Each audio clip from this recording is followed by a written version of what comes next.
नमस्कार, आप देख रही हैं सूरज टाइम्स नाउ। मैं हूं आपके साथ अंशु शर्मा। खबरों की शुरुआत करते हैं। प्रदेश में हो रहे विधानसभा के उपचुनाव को लेकर समाजवादी पार्टी पूरे दमखम के साथ चुनाव प्रचार में जुटी है। मतदान की तिथि बढ़ जाने से समाजवादी पार्टी अब और अधिक ताकत के साथ जनपद मैनपुरी की करहल विधानसभा सीट पर अपने पक्ष में माहौल बनाने में जुटी है। जन अधिकार पार्टी के राष्ट्रीय अध्यक्ष बाबू सिंह कुशवाहा जनपद मैनपुरी के कस्बा करहल पहुंचे, जहां उन्होंने करहल के ग्राम नानमई में समाजवादी पार्टी के प्रत्याशी तेज प्रताप सिंह यादव के समर्थन में एक चुनावी जनसभा को संबोधित किया है। जनसभा में जन अधिकार पार्टी के राष्ट्रीय अध्यक्ष बाबू सिंह कुशवाहा ने भाजपा सरकार पर तीखे प्रहार किए हैं। कार्यक्रम में पधारे जन अधिकार पार्टी के राष्ट्रीय अध्यक्ष बाबू सिंह कुशवाहा, इटावा सांसद संतोष शाक्य, पूर्व सांसद तेज प्रताप सिंह यादव, लोकसभा प्रत्याशी डॉक्टर नवल किशोर, अन्य नेतागणों का ग्राम प्रधान राजेश कुमार शाक्य ने ग्राम समाज की ओर से चांदी का मुकुट, पगड़ी एवं भारी भरकम फूलमाला पहनाकर स्वागत किया।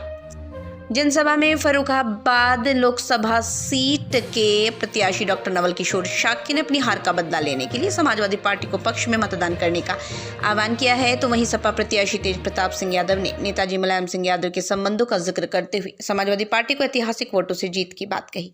जनसभा में नेतागणों ने क्या कुछ कहा है, आइए सुनते हैं उनकी ही जुबानी।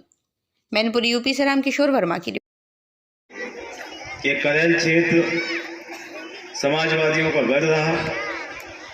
श्रद्धेय नेताजी का आप लोगों से घरेलू पारिवारिक रिश्ता रहा और तमाम सारे बुजुर्ग ऐसे हैं यहाँ पर जिन्होंने नेताजी के साथ शुरुआत के दिनों में काम किया और समाजवादी पार्टी को खड़ा करने में उनकी मदद की। जब से समाजवादी पार्टी का गठन हुआ, लोकसभा का चुनाव रहा हो या विधानसभा का चुनाव रहा हो, आपने हमेशा समाजवादी पार्टी को यहाँ चुनाव जिताने का काम किया। और आज जब भाजपा के लोग ये चुनौती देते हैं कि हम अयोध्या का बदला करहल से लेंगे, तो राष्ट्रीय अध्यक्ष जी ने कहा कि इस बार हम संकल्प लेते हैं कि भारतीय जनता पार्टी की सबसे बड़ी हार प्रदेश में कहीं होगी तो इस करहल विधानसभा से होगी। लगातार कई सालों से हमारे जनपद के साथ, हमारी इस विधानसभा के साथ जो सौतेला व्यवहार सरकार ने किया, यहाँ तमाम हमारे किसान भाई मौजूद हैं। खाद के लिए लंबी लंबी लाइनें सोसाइटी में लग रही है, एक बोरी खाद किसी को नसीब नहीं हो रही। जब सिंचाई का समय होता है तब नहर और बंद में पानी नहीं आता। जब आप बिजली का उपयोग करते हैं, मोटर लगा के सिंचाई करते हैं, तो आपके ऊपर मुकदमा लगा दिया जाता है। थाने में सुनवाई नहीं, तहसील में सुनवाई नहीं, और ख़ास तौर पर जो दलित और पिछड़े समाज के लोग हैं उनके साथ अन्याय अत्याचार की सारी हदें सरकार ने पार कर दी। 2024 के लोकसभा चुनाव से पहले जब नारा दिया राष्ट्रीय अध्यक्ष जी ने पीडीए का, तो बहुत मजाक उसका भारतीय जनता पार्टी ने बनाया था। लेकिन पीडीए के उस नारे के माध्यम से जहां समाजवादी पार्टी ने तमाम सारे लोगों को जोड़ने का काम किया, उनको राजनीति की मुख्य धारा में लेके आए, टिकटों में उनको जो हक था उनको हक को दिया गया, तब जाके प्रदेश के लोगों ने विश्वास जताया और समाजवादी पार्टी ने भारतीय जनता पार्टी को लोकसभा चुनाव में हराने का काम किया। और जब हम लोकसभा चुनाव हरा सकते हैं तो निश्चित तौर पर 2027 के विधानसभा चुनाव में भी हम लोग भारतीय जनता पार्टी को हराएंगे और यहाँ फिर से प्रदेश में समाजवादी पार्टी की, जनता की, किसानों की, नौजवानों की सरकार बनेगी।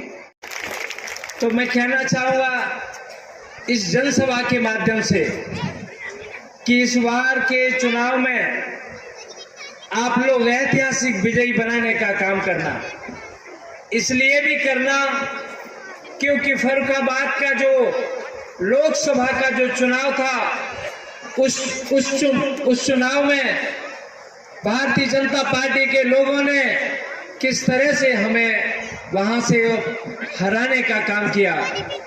हम लोग 21वें राउंड के बाद में जब मैंने काउंटिंग किया था तो तकरीबन 4700 वोट से जीत रहे थे और इन्होंने काउंटिंग रुकवा दी।